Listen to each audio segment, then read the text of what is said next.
9 PM special में सबसे पहले हम बात करेंगे तेलंगाना से आ रही सबसे बड़ी खबर की, जो एक बहुत बड़े इकोसिस्टम की पोल खोलती है। और इस पूरी खबर का आज ऑन द स्पॉट एनालिसिस करेंगे। इसके बाद बात होगी गांधी परिवार की, क्योंकि much awaited Amethi Raebareli seat पर कांग्रेस ने नॉमिनेशन फाइल कर दिया। लेकिन सवाल यही कि अगर राहुल रायबरेली से जीते तो क्या वायनाड छोड़ देंगे या फिर वो रायबरेली को ही छोड़ने जा रहे हैं। आगे बात करेंगे भारत के उन शुभ चिंतकों की जो भारत के दुश्मनों को बखूबी निपटा रहे हैं। इस पर पाकिस्तान का रोना भी आपके सामने रखेंगे और भारत के इस अज्ञात सहयोगी की भी बात करेंगे। आखिर में 9 PM स्पेशल में बात होगी भारत के स्विट्जरलैंड की, जहां पर चीन अपनी गिद्ध दृष्टि गड़ाए बैठा है, लेकिन भारत ने भी मुंहतोड़ जवाब दिया है। तो आइए 9 PM स्पेशल की शुरुआत करते हैं और खबरों की तह में उतरते हैं, जिसमें सबसे पहली खबर क्या है। खबर है तेलंगाना से। तेलंगाना में कांग्रेस की सरकार ने कांग्रेस का ही फैक्ट चेक कर दिया है। जल्दी से आपको बड़ी खबर इस वक्त बताते हुए, हैदराबाद विश्वविद्यालय के छात्र रोहित वेमुला की आत्महत्या के मामले में तेलंगाना पुलिस ने यह बताया कि वो दलित नहीं था। तेलंगाना पुलिस ने अपनी रिपोर्ट में कहा है कि रोहित वेमुला अपनी असल जाति को छुपा रहा था और इसके उजागर होने के डर के चलते उसने आत्महत्या की होगी। तेलंगाना पुलिस ने इस मामले की फाइल बंद करने का निर्णय लिया है, यानी कि क्लोजर रिपोर्ट रखी गई है, क्लोजर रिपोर्ट लगा दी गई है इस पूरे मामले में। तेलंगाना पुलिस अब ये रिपोर्ट तेलंगाना हाई कोर्ट में भी सामने रखेगी।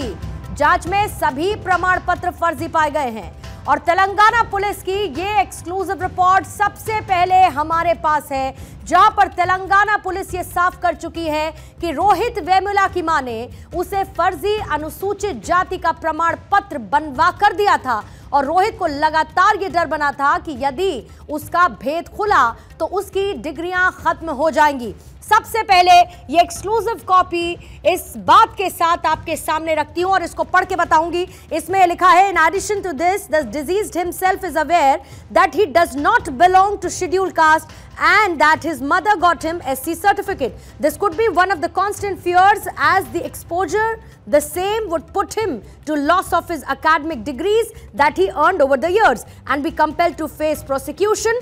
Thus the deceased had multiple issues worrying him जो उसको बहुत परेशान कर रहे थे, which could have driven him to commit suicide, जिसकी वजह से उसने आत्महत्या की होगी। ये जो मेरे पास पेपर है ये है पुलिस रिपोर्ट। पुलिस रिपोर्ट में यह कहा गया कि रोहित वेमुला वदेरा जाति से ताल्लुक रखता था, जो कि पिछड़ा वर्ग में आती है। रिपोर्ट में यह भी कहा गया कि रोहित वेमुला की मौत के लिए अन्य कोई व्यक्ति जिम्मेदार नहीं था। यह भी बताया गया कि रोहित वेमुला की जाति की असल पहचान के लिए जब उसकी मां राधिका ने DNA टेस्ट के विषय में बात की गई तो उन्होंने इसको लेकर कोई जवाब नहीं दिया है। पुलिस रोहित की मां के DNA सैंपल को उनके परिवार के बाकी सदस्यों के साथ मिलाकर देखना चाहती थी, ताकि जाति के विषय में कोई जानकारी जुटाई जा सके। जाहिर है कि रिपोर्ट में बहुत सारी बातें की गई हैं और रिपोर्ट में यह भी कहा गया कि रोहित वेमुला पढ़ने से अधिक छात्र राजनीति में, यानी कि स्टूडेंट पॉलिटिक्स में ध्यान देता था। हैदराबाद विश्वविद्यालय के स्टूडेंट रोहित वेमुला ने जनवरी 2016 में फांसी लगाकर आत्महत्या कर ली थी और वो यहां पर PhD का छात्र था। वो समय आपको बहुत अच्छे से याद होगा जब बड़े गंभीर आरोप लगे कि विश्वविद्यालय प्रशासन ने उसे परेशान किया। इस मामले को लेकर कांग्रेस समेत तमाम विपक्षी दलों ने खूब हल्ला मचाया था। जाहिर है इस मामले में बीजेपी सांसद बंडारू दत्तात्रेय के खिलाफ भी FIR दर्ज की गई थी। आरोप यह लगाया गया कि रोहित का मानसिक मानदेय 25,000 रुपए रोक दिया गया था और इस पूरे मामले के बीच रोहित वेमुला को दलित छात्र के रूप में पेश किया गया और उसकी आत्महत्या का जिम्मेदार सरकारी नीतियों को बता दिया गया था। इस पूरी घटना का पॉलिटिकल माइलेज लेने की पूरी कोशिश की गई, जहां पर एक घटना की जांच को किस तरीके से डिरेल कर दिया गया। ये सब कुछ किसने किया? कांग्रेस पार्टी ने। राहुल गांधी ने बिना जांच हुए इस मामले को एंटी दलित प्रोपेगेंडा के साथ परोस दिया था। साल 2016 और लोकसभा में उन्होंने एक भाषण दिया। एक बार उनके भाषण को आपको सुनवाएंगे। वायदों का जाल बिछाया मोदी जी ने, मैं ये करूंगा वो करूंगा वो करूंगा। और फिर सवाल उठने लगे। पहला सवाल रोहित वेमुला ने पूछा, उठाया, मेरी क्या गलती है? मैं दलित हूं, इसलिए मुझे क्यों मारा जा रहा है? मुझे क्यों कुचला जा रहा है? मुझे क्यों दबाया जा रहा है? यही सवाल पूछा उसने। क्या मेरे लिए हिंदुस्तान में भविष्य नहीं होना चाहिए? मेरी माताजी गरीब है, क्या मेरे लिए भविष्य नहीं होना चाहिए? और आप लोग क्या करते हो? हिंदुस्तान की सरकार की शक्ति उसके कंधों पे ऐसे दबा देते हो। उसको आपने दबाया और बेचारे ने आत्महत्या कर दी। लोकसभा के अंदर मार्च 2016 राहुल गांधी ने क्या कहा आपने वो सुना, और इससे पहले मैंने आपको क्लोजर रिपोर्ट का वो एक्सक्लूसिव हिस्सा भी दिखाया। लेकिन अब इसके बाद सवाल ये उठता है कि राहुल गांधी क्या आज देश से माफी मांगेंगे कि उन्होंने पूरे देश को एक गिल्ट में डाला, एक ग्लानि भाव में डाला और एक सुसाइड की घटना को उन्होंने एंटी कास्ट बना दिया। सबसे पहले आपको वो ट्वीट दिखाती हूं जिसमें साफ साफ क्या लिखते हैं, ही वाज किल्ड। इसकी कॉपी मेरे पास भी है। इसमें उनके ट्वीट में ये क्लियर लिखा हुआ है, दे से रोहित वेमुला कमिटेड सुसाइड। वो कहते हैं कि रोहित वेमुला ने आत्महत्या की। I call it a murder, मैं इसको हत्या कहता हूं। He was murdered by the indignities he suffered. He was killed because he was a Dalit. वो मारा गया क्योंकि वो एक दलित था। ये कह रहे हैं राहुल गांधी अपने इस ट्वीट में, जो अभी अभी आपके सामने मैंने पढ़कर रखा। इसको जरा फोकस करेंगे और फोकस करते हुए इस ट्वीट को आपके सामने रखते हुए, लेकिन इसके साथ साथ आज मेरा सबसे बड़ा सवाल क्या है? मेरा सबसे बड़ा सवाल यह है कि क्या अब राहुल गांधी अपना मैनिफेस्टो एडिट करेंगे? क्योंकि इस मैनिफेस्टो में यह साफ लिखा है कि वो रोहित वेमुला एक्ट लेकर आएंगे, जहां पर वो शैक्षिक संस्थानों में पिछड़ी जातियों के साथ होते अत्याचार को एड्रेस करेंगे। आइए एक बार फिर से मैनिफेस्टो का एक पॉइंट आपको पढ़ के बताती हूं और टीम से रिक्वेस्ट करूंगी कि इस बार इस पन्ने को फोकस करें, क्योंकि इसको फोकस करना जरूरी है। क्या लिखा है इस पॉइंट में? इस पॉइंट में यह लिखा गया है, जो कि है 21 नंबर का पॉइंट। 21 नंबर पॉइंट ये कहता है, we will enact the Rohit Vemula act to address discrimination faced by students belonging to the backward and oppressed communities in educational institute। 21 number का पॉइंट यह है मैनिफेस्टो। किसका? कांग्रेस का मैनिफेस्टो, जिसमें वो ये क्लियर लिखते हैं कि वो रोहित वेमुला एक्ट लेकर आएंगे, जहां पर वो शैक्षिक संस्थानों में पिछड़ी जातियों के साथ होते अत्याचार को एड्रेस करेंगे। एक बार फिर से ये सवाल आपके सामने रखना होगा। मैनिफेस्टो में तो जिक्र है, ट्वीट आपने राहुल गांधी का देखा, लेकिन आज जब क्लोजर रिपोर्ट आई है तो क्या पूरे देश को एक गिल्ट फील में डालने वाले राहुल गांधी अपने उस ट्वीट को, अपने इस मैनिफेस्टो को क्या एडिट करने की हिम्मत रखते हैं? रोहित वेमुला को दलित बताने वाले राहुल गांधी, उस एंटी दलित सेंटिमेंट्स को सामने रखने वाले, क्या आज राहुल गांधी माफी मांगेंगे? और माफी मांगने के साथ साथ क्या अपने इस ट्वीट को राहुल गांधी एडिट करेंगे? इसका जवाब राहुल गांधी ही जानते होंगे। लेकिन आज इसके साथ साथ हमें सुषमा स्वराज जी को भी सुनना चाहिए। वो उस वक्त मन से ये कह रही थी कि वो बच्चा दलित नहीं है, उसे राजनीति में मत फंसाओ। मेरी पूरी जानकारी के अनुसार वो बच्चा दलित था ही नहीं। बाकी कह सकते उसकी माँ का इंटरव्यू आया, उसकी दादी का इंटरव्यू आया, वो बच्चा दलित था ही नहीं। लेकिन किसी भी चीज़ को जब हम ठोंकना चाहते हैं आरोप के तौर पर, तो हम कुछ भी मन गढ़ंत लगा देते हैं। उसको एक दलित बच्चा कह करके ये पूरा का पूरा मामला उठा दिया गया। लेकिन जब ये पता आया सामने कि वो दलित था ही नहीं, तो वो लोग क्या करते थे? तो इसलिए उसका तथ्य ये है कि वो पूरी की पूरी जो बातचीत उसमें की गई या आरोप लगाए गए, वो आरोप पूरी तरह निराश था। कुल मिलाकर बात यही है कि रोहित वेमुला दलित नहीं था, रोहित वेमुला राजनीति का शिकार था। आगे बढ़ते हैं। देश की सबसे हाई प्रोफाइल सीट रायबरेली का सस्पेंस आखिरकार खत्म हो चुका है। राहुल गांधी ने आज अपना नामांकन दाखिल कर लिया और इस दौरान कांग्रेस के राष्ट्रीय अध्यक्ष मल्लिकार्जुन खड़गे, कांग्रेस महासचिव प्रियंका वाड्रा, सोनिया गांधी और रॉबर्ट वाड्रा भी मौजूद रहे। कांग्रेस के कार्यकर्ताओं के अंदर फिर से जोश आ चुका है। कल रात से ही माहौल गर्माने लगा। अमेठी में राहुल गांधी के पोस्टर कांग्रेस दफ्तर पहुंच चुके थे। सबको यह लगने लगा कि राहुल गांधी अमेठी से ही चुनाव लड़ेंगे, वो अमेठी सीट जिससे वो चुनाव लड़ते आए। सिर्फ अब आधिकारिक ऐलान होना बाकी रह गया है। कार्यकर्ता ये सोच रहे थे कि राहुल गांधी ने अमेठी से चुनाव लड़ने के लिए हामी भर दी है और स्मृति ईरानी को टक्कर देने के लिए राहुल एक बार फिर से मैदान में आ रहे हैं। मीडिया में राहुल गांधी को लेकर खबरें गर्म थीं, चर्चाएं हो रही थी राहुल गांधी के अमेठी सीट से चुनाव लड़ने को लेकर। दरअसल राहुल और प्रियंका दोनों ही चुनाव लड़ने के लिए तैयार नहीं थे। नामांकन दाखिल करने की समय सीमा 2 मई दोपहर तक थी और इसको लेकर सस्पेंस था। कांग्रेस कार्यकर्ता ये चाहते थे कि राहुल प्रियंका में से कोई एक तो चुनाव लड़े। गांधी परिवार के हिंदी पट्टी में चुनाव न लड़ने से कार्यकर्ताओं में गलत राजनीतिक संदेश जाता, लेकिन राहुल मानने के लिए तैयार नहीं थे। आखिरकार कांग्रेस नेताओं ने राहुल गांधी को मना ही लिया।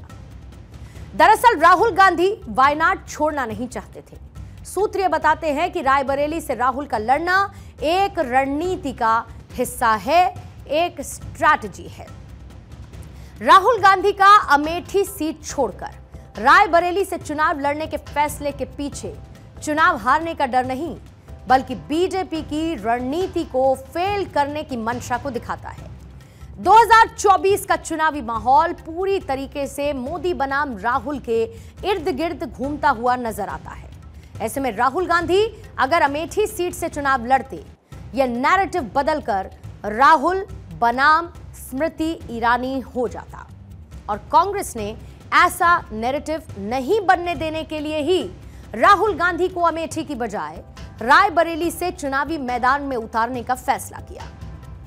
दूसरी तरफ बीजेपी का मानना है कि राहुल गांधी वायनाड से हार रहे हैं और इसीलिए वो एक सेफ जोन यानी कि रायबरेली पहुंचे हैं, क्योंकि अमेठी में स्मृति ईरानी से लड़ने की उनकी हिम्मत नहीं। पिछला चुनाव राहुल गांधी स्मृति ईरानी से हार चुके हैं अमेठी का। राहुल के अमेठी छोड़ रायबरेली से लड़ने पर प्रधानमंत्री मोदी ने भी आज तंज कसा है। मैंने पहले ही बता दिया था कि शाहजादे वायनाड में हारने वाले हैं और हार के डर से जैसे ही वायनाड में मतदान समाप्त होगा वो दूसरी सीट खोजने लग जाएंगे और अब दूसरी सीट पर भी उनके सारे चेले चपाटे कह रहे थे अमेठी आएंगे, अमेठी आएंगे, लेकिन अमेठी से भी इतना डर गए, इतने डर गए, वहां से भागकर अब रायबरेली में खोज रहे हैं रास्ता। ये लोग घूम कर सबको कहते हैं डरो मत। मैं भी आज उन्हें कहता हूं और बड़े जी भर के कहता हूं, अरे डरो मत, भागो मत। कांग्रेस ने रणनीति के तहत राहुल गांधी को रायबरेली से उतारा ताकि उन पर प्रदेश छोड़कर भागने के आरोप न लग सकें और प्रियंका भी अन्य क्षेत्रों में प्रचार के लिए उपलब्ध रहें। प्रियंका गांधी के अप्रत्याशी न होने पर कांग्रेस पर परिवारवाद के आरोपों को गाढ़ा करना भी बीजेपी और प्रधानमंत्री मोदी के लिए मुश्किल होगा। इसलिए राहुल गांधी को अमेठी की बजाय रायबरेली सीट से उतारा गया ताकि चुनाव में बीजेपी को किसी तरीके का कोई मौका न मिल सके। लेकिन बीजेपी को तो मानो इसी मौके की तलाश थी। राहुल बाबा, इस सोनिया जी ने, मोदी जी ने तो एक ही बार ट्राई किया और चंद्रयान लॉन्च हो गया। ये राहुल बाबा नाम के यान को सोनिया जी 20 बार लॉन्च कर चुकी है, मगर लॉन्चिंग इनकी सफल नहीं हुई है। और आज 21वीं बार फिर से अमेठी से भागकर रायबरेली में पर्चा डाला अरे राहुल बाबा, मैं यहां से रायबरेली का परिणाम बता देता हूं। भारतीय जनता पार्टी के प्रत्याशी दिनेश प्रताप सिंह के सामने आप रायबरेली से प्रचंड बहुमत से हारने जा रहे हैं। मेरी बात लिख। अमेठी लोकसभा सीट से बीजेपी के टिकट पर स्मृति ईरानी एक बार फिर से चुनावी मैदान में हैं।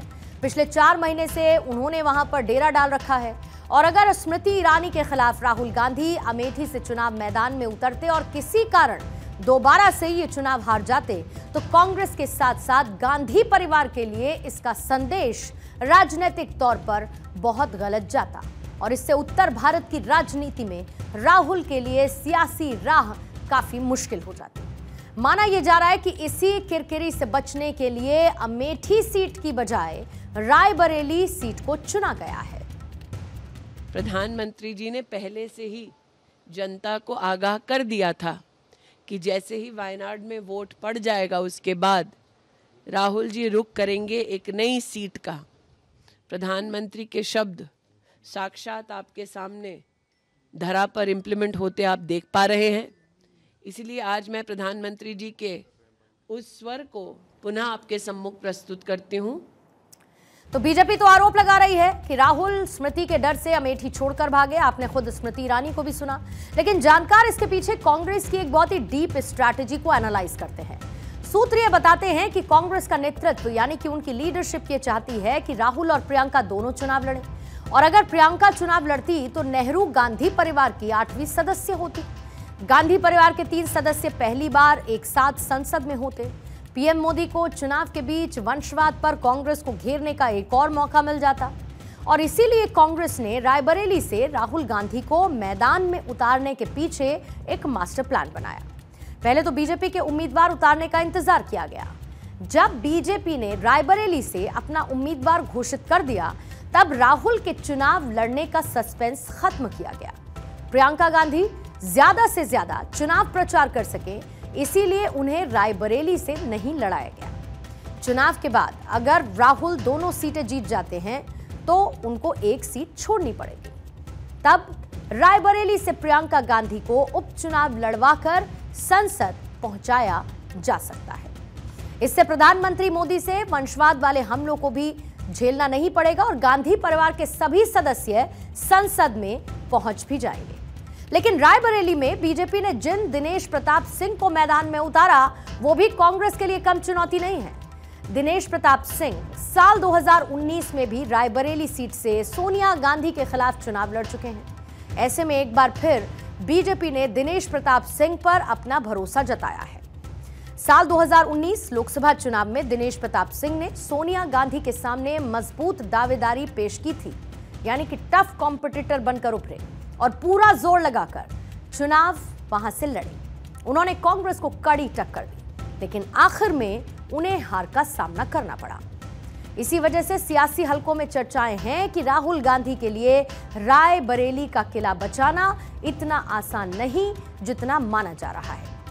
दरअसल रायबरेली सीट के पिछले 4 आम चुनावों के आंकड़े अपने आप में कहानी बयां करते हैं। तो आइए आंकड़े भी देख लीजिए। साल 2009 में यूपीए की लगातार दूसरी बार सरकार बनी थी और तब रायबरेली में सोनिया गांधी को 72.20% वोट मिले और उस समय बीजेपी का वोट शेयर मात्र 3.80% था। 2014 में जब मोदी लहर ने सारे रिकॉर्ड ध्वस्त कर दिए तब रायबरेली में कांग्रेस का वोट शेयर कम हुआ। वोट शेयर 72.20 से गिरकर 63.80 पर आकर रुका, तो बीजेपी का वोट प्रतिशत बढ़ा 21.10। 2019 में रायबरेली में कांग्रेस और कमजोर हुई। सोनिया गांधी ने किसी तरीके से अपनी सीट बचा ली, लेकिन उनका वोट शेयर सिर्फ 55.80 रह गया। बीजेपी का वोट प्रतिशत बढ़कर 38.40 हुआ, यानी कि 10 साल में रायबरेली में कांग्रेस का 16% वोट शेयर कम हुआ। वहीं बीजेपी ने 10 साल में 35% की बम्पर बढ़त वोट शेयर में हासिल की है।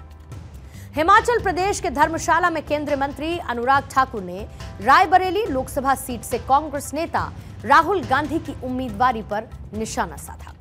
अनुराग ठाकुर ने कहा कि कुछ समय पहले तक राहुल गांधी कहते थे डरो मत, अब डर डर कर कभी अमेठी से वायनाड, कभी वायनाड से रायबरेली जा रहे हैं। डर तो इतना है कि राहुल गांधी एक साथ कहीं दोनों ही ना हार जाएं, तो एक ही सीट से लड़ रहे हैं। पहले अमेठी छोड़ा, वायनाड पहुंचे। अब वायनाड की हार से इतना डर गए कि वापस अमेठी में हार दिख रही है, तो अब अमेठी भी नहीं आए, रायबरेली चले गए। लेकिन रायबरेली में भी हार होगी, डरो मत राहुल जी, जनता वहां पर भी आपका सुपड़ा साफ ही करेगी। कांग्रेस से लोग दुखी आ चुके हैं। चलिए, बीजेपी तो ये कह रही है कि राहुल गांधी चुनाव हार रहे हैं, लेकिन अगर राहुल गांधी दोनों सीटों से चुनाव जीत जाते हैं तो आगे क्या वो अपनी दादी की तरह नॉर्थ इंडिया छोड़ेंगे या फिर अपनी मदर यानी कि सोनिया गांधी की तरह दक्षिण भारत छोड़ेंगे? दरअसल इंदिरा गांधी 1980 में मेढक और रायबरेली से चुनाव लड़ चुकी हैं और दोनों सीटें जीतने के बाद उन्होंने रायबरेली छोड़ दी थी। सोनिया गांधी ने भी साल 1999 में बेल्लारी और अमेठी दोनों ही जगह से सीट पर जीत दर्ज की और दोनों ही सीटें जीतने के बाद उन्होंने बेल्लारी को छोड़ दिया था। लेकिन सवाल ये उठता है कि आखिर फिर राहुल गांधी कौन सी सीट छोड़ेंगे? अमेठी की बजाय रायबरेली सीट से चुनाव लड़ने के पीछे रणनीति ये भी है कि राहुल गांधी दोनों ही सीटों से जीतने की स्थिति में एक सीट से इस्तीफा उनको देना ही होगा।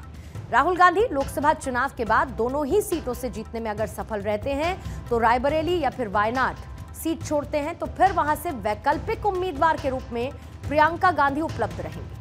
राहुल गांधी जिस तरीके से वायनाड सीट किसी भी सूरत में छोड़ना नहीं चाहते हैं, तो माना यह जा रहा है कि रायबरेली सीट वो छोड़ेंगे और इस स्थिति में प्रियंका गांधी उपचुनाव लड़कर सांसद बन सकती हैं।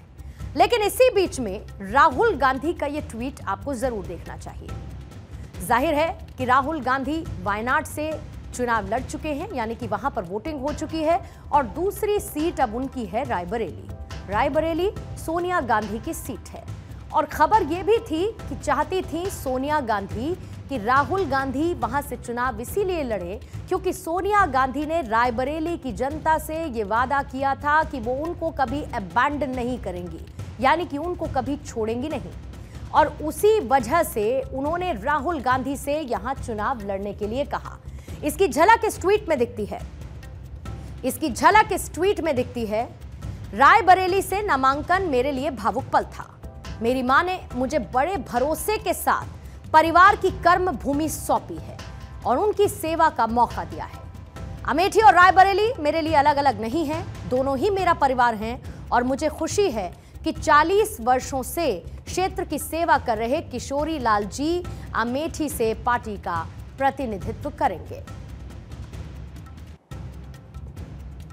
इसके साथ ही राहुल गांधी ये भी कहते हैं, मैं मेरे अपनों की मोहब्बत और उनका आशीर्वाद मांगता हूं।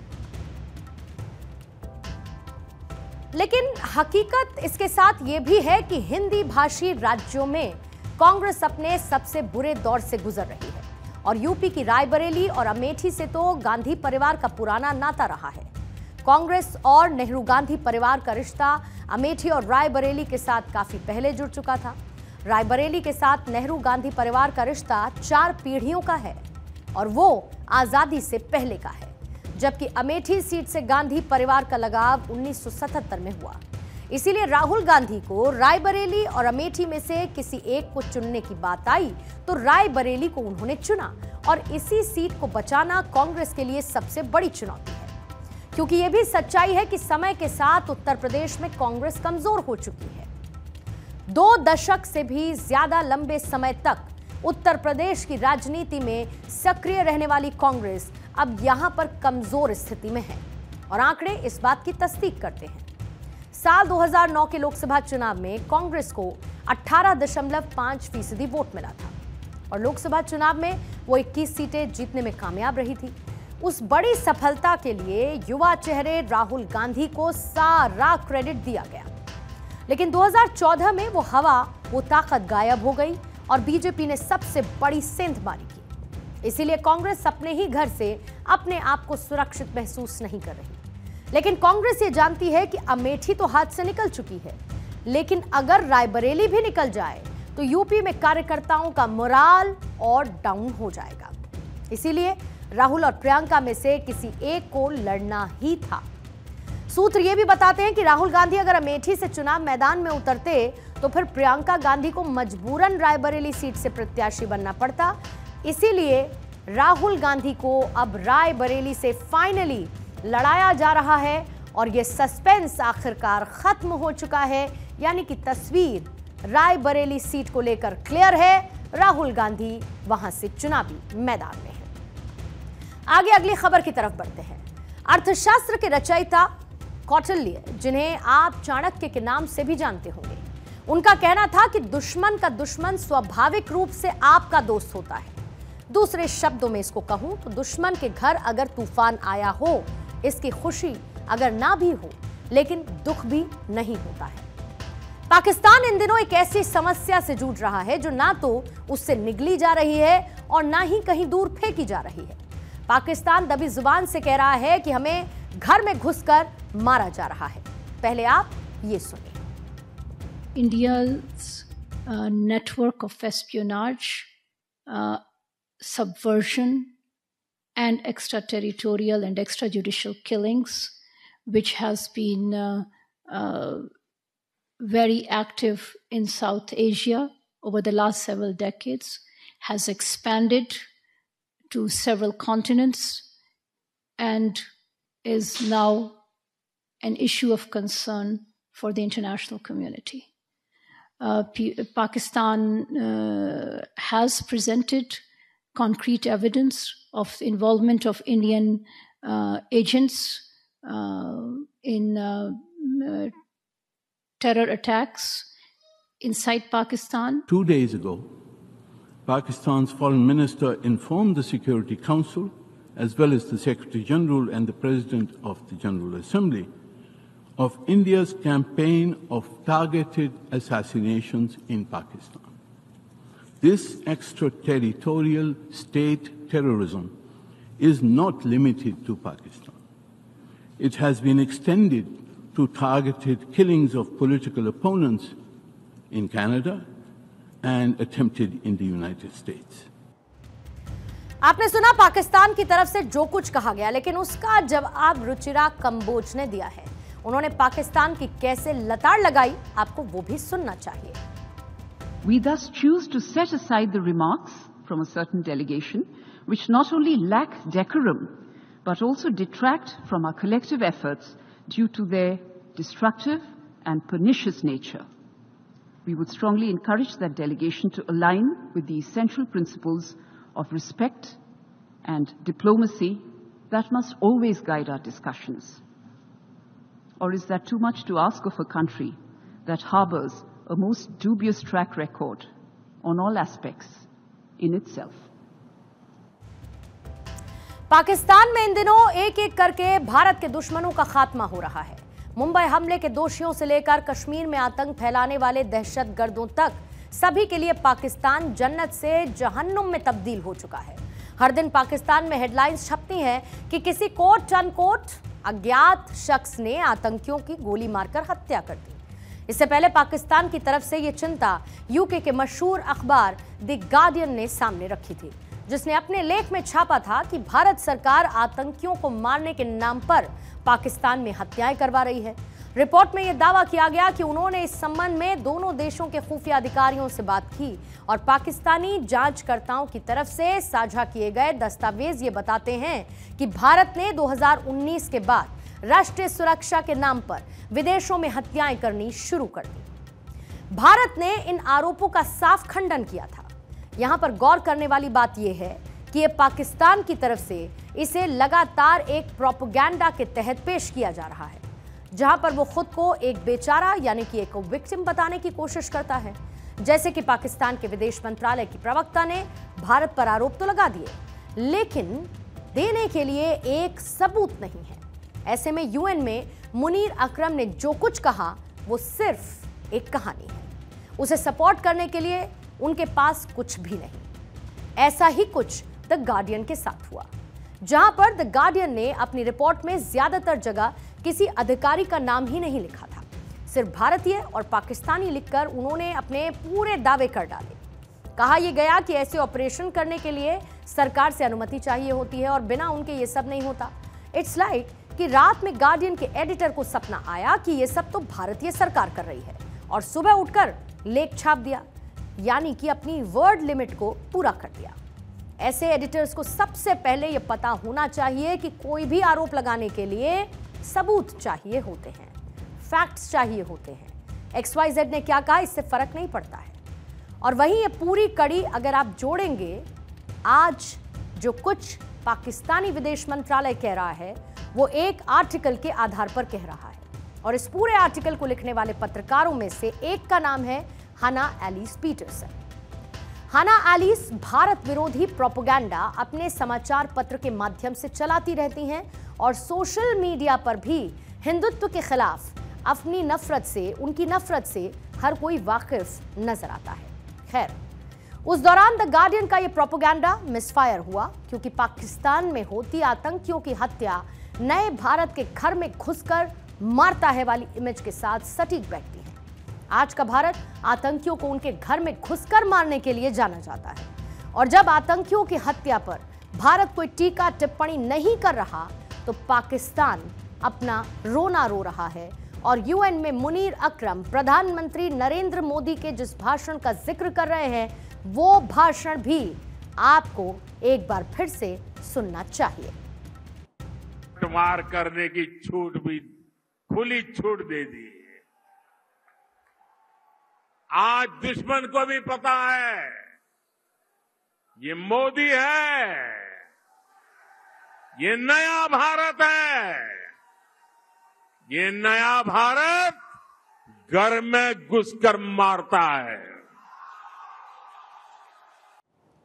पाकिस्तान का विदेश मंत्रालय आज जो कुछ कह रहा है उसमें एक तरफ सच्चाई है तो दूसरी तरफ झूठ। मतलब ये बात तो सच है कि भारत के दुश्मन पाकिस्तान की जमीन पर मारे जा रहे हैं, लेकिन ये सच नहीं कि उन्हें भारत मार रहा है, ये भारत मरवा रहा है। ऐसा हमारी सरकार का स्टैंड है। लेकिन जब बात छिड़ ही गई है तो जरा उन आतंकियों के बारे में भी आपको जानना चाहिए जिन्हें कोट अनकोट अज्ञात लोगों ने घर में घुसकर मारा है। सबसे पहला नाम है हांजला अदनान का। 2015 में जम्मू कश्मीर के उधमपुर में सेना के काफिले पर हमले की साजिश रचने वाला ये आदमी। शाहिद लतीफ ये दूसरा नाम है। तीसरा नाम अकरम गाजी का है। इसके साथ अगला नाम है मुफ्ती कैसर फारूक का। एजाज अहमद आहंगर इसी लिस्ट में शामिल है। बशीर अहमद पीर, मुल्ला बाहौर, साथ ही अबू कासिम भी है। जहूर मिस्त्री भी इसी लिस्ट का हिस्सा है।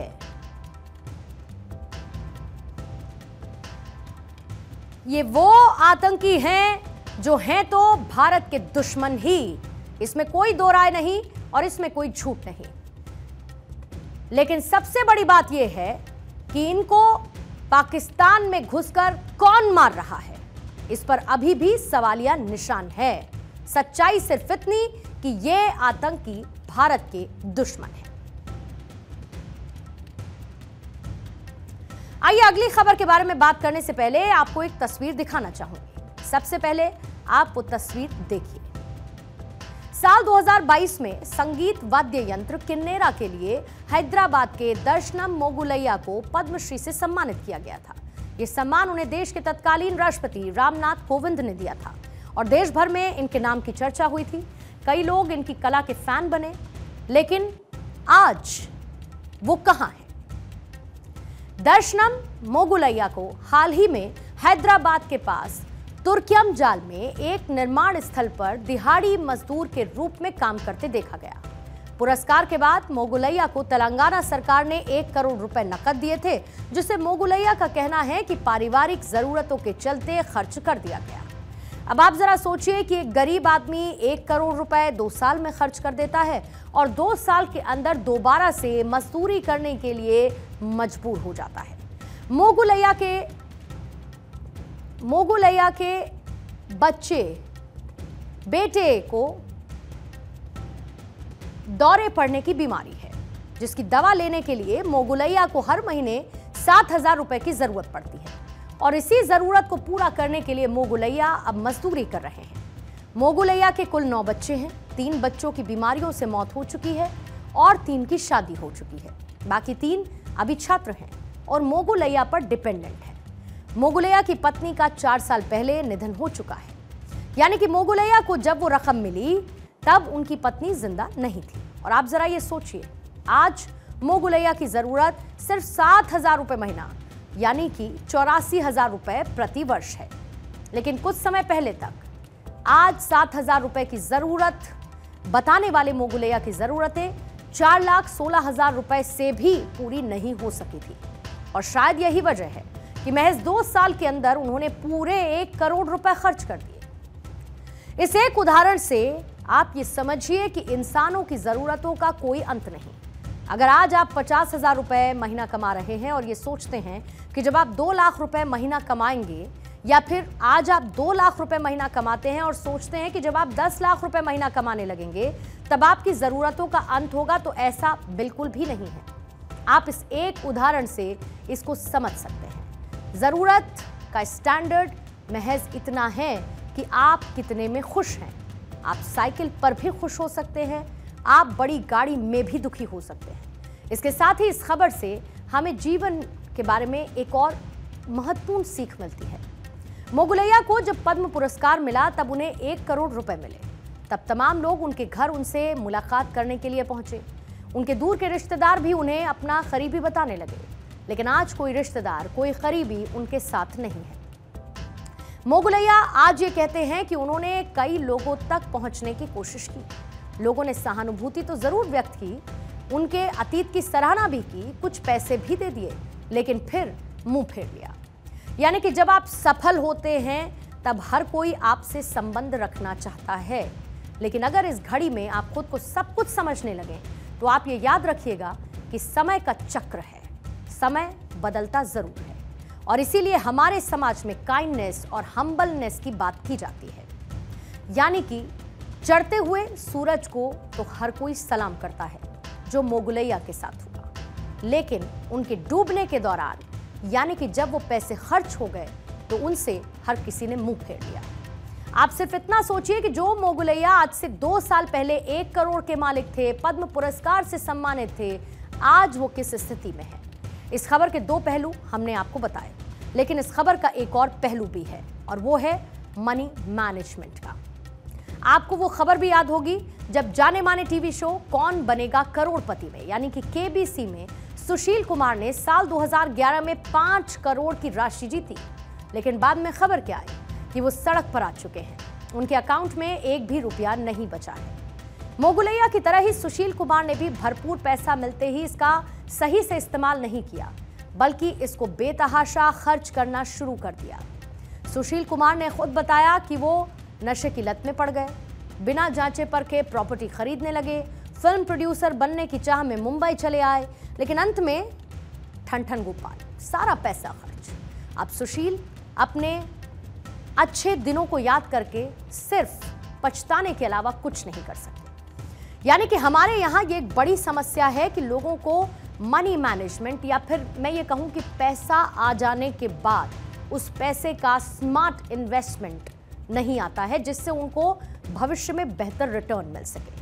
उन्हें कहाँ पर पैसा लगाना है, कहाँ पर नहीं, पैसा खर्च किस तरीके से करना है, पैसों को सही इस्तेमाल कैसे करना है, ये सब बातें हमारे देश में एक बहुत बड़े वर्ग को पता ही नहीं है। मसलन अगर मोगुलैया या फिर सुशील कुमार ने इस पैसे का सही तरीके से इस्तेमाल किया होता तो आज शायद वो इस स्थिति में नहीं होते जिस स्थिति में आज वो हैं। अगली खबर जम्मू कश्मीर को लेकर है, और जम्मू कश्मीर में एक ऐसी जगह है जिसे भारत का स्विट्जरलैंड कहा जाता है, और इस खूबसूरत सी जगह, इस घाटी को शख्सगाम घाटी कहते हैं। इस घाटी को ट्रांस काराकोरम ट्रैक भी कहते हैं। शख्सगाम वैली अब पाकिस्तान अधिकृत कश्मीर में है, और इस घाटी के 5,180 वर्ग किलोमीटर के भारतीय इलाके को पाकिस्तान ने 1963 में एक समझौते के तहत गैर कानूनी तरीके से चीन को दे दिया था। विस्तारवादी चीन ने एक बार फिर नापाक हरकत की। वैसे तो दोनों देशों के बीच लंबे समय से सीमा विवाद चल रहा है, लेकिन अब दोनों देशों के बीच एक और विवाद पैदा हुआ। चीन शख्सगाम घाटी में निर्माण कार्य कर रहा है, जिस पर भारत को आपत्ति है। भारत ने चीन को इस हरकत का कड़ा विरोध करते हुए समझा दिया। चीन सियाचिन ग्लेशियर के पास अवैध तरीके से पाकिस्तान अधिकृत कश्मीर की शख्सगाम घाटी में सड़क निर्माण कर रहा है, लेकिन भारत शख्सगाम घाटी को अपना हिस्सा मानता है। न सिर्फ शख्सगाम घाटी बल्कि पाकिस्तान द्वारा ऑक्यूपाइड कश्मीर भारत का अभिन्न अंग है। कहां पर है शख्सगाम घाटी और इसका इतिहास क्या है और भारत के लिए यह कितनी जरूरी है, आज इसका संपूर्ण विश्लेषण करेंगे। लेकिन उससे पहले आपको यह भी बताऊं कि भारतीय विदेश मंत्रालय के प्रवक्ता रणधीर जायसवाल ने कहा है कि शख्सगाम घाटी भारत के क्षेत्र का एक हिस्सा है और हम अपने हितों की रक्षा के लिए जरूरी कदम उठाने का अधिकार सुरक्षित रखते हैं। क्षमवादी की जहाँ तक बात है, ये हमारा अपना, हम इसको अपना टेरिटरी मानते हैं, अपना क्षेत्र मानते हैं। हमने कभी ये स्वीकार नहीं किया है जो सो कॉल्ड तथाकथित पाकिस्तान चीन बाउंड्री जो एग्रीमेंट है 1963 का, उसको हम लोगों ने कभी नहीं माना है, जिसके ज़रिए जिसके ज़रिए पाकिस्तान ने ये जो ज़मीन है, वहाँ की जो क्षेत्र है, उसको चीन के अधीन किया था और हमने हमेशा इसका खंडन किया है। हमने अपना विरोध भी जारी किया है चीनी सरकार के साथ, चीनी साइड के साथ, कि आप जो ज़मीनी हकीकत है उसको बदलने की कोशिश ना करें। और हम हमेशा we have the right to reserve, we further reserve the right to take necessary measures. जो हमारा अपना मूल जो हमारी इंटरेस्ट हैं, उसको हम सेफगार्ड करने के लिए हर कोशिश करेंगे। हालिया सैटेलाइट तस्वीरों से ये देखने को मिला कि चीन निचली शख्सगाम घाटी में सड़क निर्माण कर रहा है और इसकी पुष्टि आधिकारिक सूत्रों ने भी की है। शख्सगाम घाटी दुनिया के सबसे ऊंचे युद्ध क्षेत्र सियाचिन ग्लेशियर चीन और पाकिस्तान के बीच स्थित भारतीय क्षेत्र का एक हिस्सा है। ड्रैगन यानी कि चीन पाकिस्तान आर्थिक गलियारे के जरिए दोहरी रणनीति अपना रहा है। एक तो आर्थिक रूप से खुद को मजबूत कर रहा है और दूसरा भारत जैसे देशों पर शिकंजा कसने की तैयारी कर रहा है। अगर देखा जाए तो एक तरीके से चीन भविष्य में होने वाली जंग के लिए खुद को तैयार कर रहा है। शख्सगाम घाटी ही वो रास्ता है जहां से चीन पाकिस्तान के ग्वादर बंदरगाह तक पहुंच से लेकर अफगानिस्तान के रास्ते मध्य एशिया तक पहुंच बनाना चाहता है। यहां से चीन भारत को पूरी तरह से घेर सकता है। शख्सगाम घाटी लद्दाख और गिलगित बल्तिस्तान का हिस्सा रही है। 1947 तक ये घाटी जम्मू कश्मीर का हिस्सा थी और 1948 युद्ध के बाद ये पीओके का हिस्सा बनी। ये घाटी स्ट्रैटेजिकल लोकेटेड है और इसके नॉर्थ में कुनलुन पर्वतमाला और दक्षिण में काराकोरम पहाड़ भी है। इस घाटी से चीन भारत के ऊपर नजर रख सकता है। सियाचिन ग्लेशियर पर भारतीय सेना की एक्टिविटीज को मॉनिटर किया जा सकता है। इस रोड के जरिए चीन अपनी सेना को सियाचिन ग्लेशियर के पास डिप्लॉय भी कर सकता है और दूसरा, ये रोड चीन और पाकिस्तान के बीच लिंक का काम करती है। चीन के इन्वेस्टमेंट और इंफ्रास्ट्रक्चर को प्रोटेक्ट करती है। तीसरा, चीन इसी रोड के जरिए पूरी शख्सगाम घाटी को कंट्रोल कर पाएगा। इस रोड से चीन भारत की देपसांग और दौलत बेग ओल्डी में भारतीय चौकियों पर नजर रख सकता है। ये रोड चीन को पीओके में बहुत फायदे पहुंचाती है। ये नई रोड गिलगित बाल्टिस्तान से यूरेनियम ट्रांसपोर्टेशन के लिए भी इस्तेमाल की जा सकती है। गिलगित बाल्टिस्तान में गोल्ड यूरेनियम के बड़े भंडार हैं और साथ ही लद्दाख में भारतीय और चीनी सैनिकों के बीच साल 2020 के टकराव से सियाचिन पर भारत की पकड़ और ज्यादा मजबूत हुई। चीन ने लाइन ऑफ एक्चुअल कंट्रोल पर खासकर पूर्वी लद्दाख में बड़े पैमाने पर निर्माण और तैनाती की, जिससे देपसांग और दौलत बेग ओल्डी में भारतीय चौकियों को खतरा है। इसके साथ ही शख्सगाम घाटी सियाचिन ग्लेशियर के उत्तर पश्चिम, बाल्टिस्तान के उत्तर, गिलगित के पूर्व और चीन के जिनजियांग के दक्षिण में स्थित है। दक्षिण में काराकोरम रेंज और उत्तर में कुनलुन पर्वत श्रृंखला के बीच स्थित शख्सगाम घाटी दुनिया के सबसे ऊंचे पहाड़ों से घिरा हुआ है। यह बेहद दुर्गम स्थान है। आम आदमी तो क्या, यहां पर सेना का पहुंचना भी आसान नहीं। शख्सगाम घाटी को भारत अपना ही क्षेत्र मानता है। 1947 तक ये घाटी जम्मू कश्मीर का हिस्सा थी। 1948 युद्ध के बाद यह पीओके का हिस्सा बनी। 1963 के दौरान चीन पाकिस्तान बॉर्डर समझौते में पाकिस्तान ने इसे चीन को तोहफे में दे दिया। 1963 के बाद बने चीन के सभी नक्शों में इसे चीन ने अपने हिस्से के तौर पर दिखाना शुरू कर दिया। यहां पर अब चीन का ही शासन चलता है। इस जगह भारत, पाकिस्तान, चीन, अफगानिस्तान और तजाकिस्तान की सीमाएं मिलती हैं और यहां पर शख्सगाम नाम की एक नदी भी है और इसीलिए इस जगह का काफी रणनीतिक महत्व भी है। इस वजह से यहां पर चीन के निर्माण कार्य को लेकर विवाद पैदा हुआ, क्योंकि अगर चीन ने यहां पर उसी तरीके की बुनियादी इंफ्रास्ट्रक्चर को खड़ा कर दिया जैसा कि उसने LAC पर किया, तो वो भारत को लगातार परेशान कर सकता है। क्या कहता है 1963 का साइनो पाकिस्तान बॉर्डर एग्रीमेंट? आपको यह भी बताती हूं इसमें क्या शामिल है, भारत पाकिस्तान का रुख इसको लेकर क्या है। 1963 के इस समझौते का आर्टिकल 6 ये कहता है कि कश्मीर विवाद भारत और पाकिस्तान के बीच है। इसी समझौते के आर्टिकल 2 के तहत चीन ने इस इलाके में अपने दखल को बढ़ा दिया। 1948 से पहले जम्मू और कश्मीर राज्य का हिस्सा था। 1948 के युद्ध के बाद पाकिस्तान ने कश्मीर के कुछ इलाकों पर कब्जा कर लिया, जिसे पाकिस्तान अधिकृत कश्मीर यानी कि POK कहा जाता है। 1963 के सीमा समझौते में शख्सगाम इलाके को चीन को देने के पीछे पाकिस्तान की दलील ये थी कि इससे पाकिस्तान और चीन की दोस्ती और मजबूत हो। पाकिस्तान का कहना था कि ऐतिहासिक रूप से इस इलाके में कभी इंटरनेशनल बॉर्डर तय ही नहीं था और ऐसे में इस जमीन को चीन के हवाले करने से पाकिस्तान का कोई नुकसान नहीं हुआ। वहीं भारत शख्सगाम को हमेशा से अपना हिस्सा बताता है। उसके मुताबिक शख्सगाम का ये पूरा इलाका भारत के जम्मू कश्मीर राज्य का अभिन्न हिस्सा है। दरअसल शैतान पाकिस्तान ने इसे चीन को देते हुए ये समझौता किया था कि जब भारत पाकिस्तान का कश्मीर इशू सॉल्व हो जाएगा तब चीन इसे फिर से जम्मू कश्मीर को दे देगा। लेकिन विस्तारवादी चीन से हम ऐसी उम्मीद कर ही नहीं सकते हैं और इसीलिए इसे चीन का मानते ही नहीं हैं। PM मोदी चीन की हर हरकत का मुंहतोड़ जवाब देते हैं। लद्दाख अब भारत के लिए कितना जरूरी है ये भी PM कई बार बता चुके हैं और जाहिर है कि भारत अपने संप्रभुता की लड़ाई बहुत अच्छे से लड़ना जानता है।